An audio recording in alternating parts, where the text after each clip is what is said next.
بسم الله الرحمن الرحیم. د افغانستان کرکټ ملي لوبډلې تکړه سوکا توپه چوونکی رشید خان په لوبډله کې د اختلافاتو او بې اتفاقۍ خبرې دروغ بللې او ویلي دي چې په دې اړه د رسنیو له دروغو خپرولو ډډه وکړي.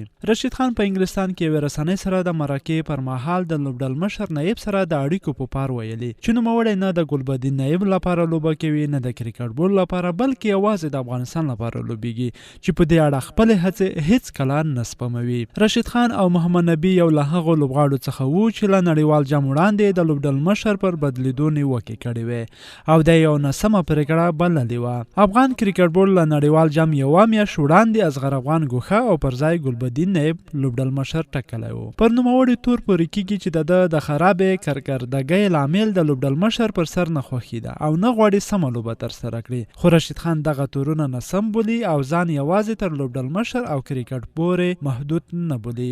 رشید خان زیاته کړه، فکر نه کوم زما له ګلبدین سره په اړیکو کې کومه ستونزه ده.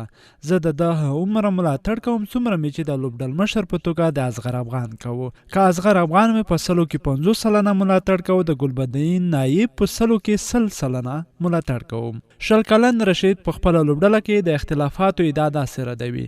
له همغې شېبې چې انګلستان ته راغلی یو هیچا هم لوبډله کې د کومې ستونزې خبره نه ده کړې. فکر کوم چې ستونزې ته رسنیو هوا ورکړې. ځینې لوبغاړي له 15-14 کلونو راهیسې یو ځای لوبیږي، ترمنځ اختلاف نشته، نو ناببره په یو څو ورځو کې څه وشول چې دومره اختلافات یې رامنځته کړل. رشید خان د خبرو پر مهال په خپل هغه غبرګون ټینګار وکړ چې دوی د لوبډلمشر بدلون په اړه کړی و. نوموړي ویل زما اختلاف له لوبډلمشر سره نه و، خو لکه څرنګه چې په انګلستان کې نړیوال جام ترسره کول تر ټولو ستونزمن و، له همدې امله دغه پرېکړه هم هغه مهال د لوبډلې په ګټه نه وه. رشید خان وړمه ورځ د انګلستان لوبډلې پر وړاندې سیالۍ کې په 9 اورونو کې 110 منډې ورکړې چې یو توپه چوونکي لپاره منفي نړیوال ریکارډ دی. ګوګلي ماسټر وایي چې د هغه په اړه فکر نه کوم، غواړم له خپلو غلطیو څخه زده کړم او په راتلونکي لوبو کې متوجه شم. د افغانستان لوبډلې له 2015 میلادي کال نړیوال جام څخه وروسته له کومې سترو لوبډلو سره زیاتې سیالۍ نه دي ترسره کړې چې په نړیوال جام کې دوی د پرله پسې ماتو لامل هم شو.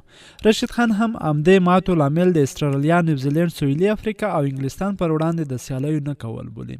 رشید خان مانی چې لوبډله په توپه چونه کې کمزوري لري. د نوموړي په حواله چې په انګلستان کې باید موږ زیات چټک توپه چوونکی چې له 140 پورته سرعت لري درلودای، خو بدبختانه دغه تشه نه ده ډکه شوې، خو په راتلونکي کې په دې څانګه کې ژور کار ته اړتیا لرو. د یادونې ده چې په تیرو 4 کلونو کې رشید خان د خپل کلیر تر ټولو خرابه کارکردګي ترسره کړې چې پر نوموړي د زیاتو منډو ورکولو ریکارډ هم ثبت شو.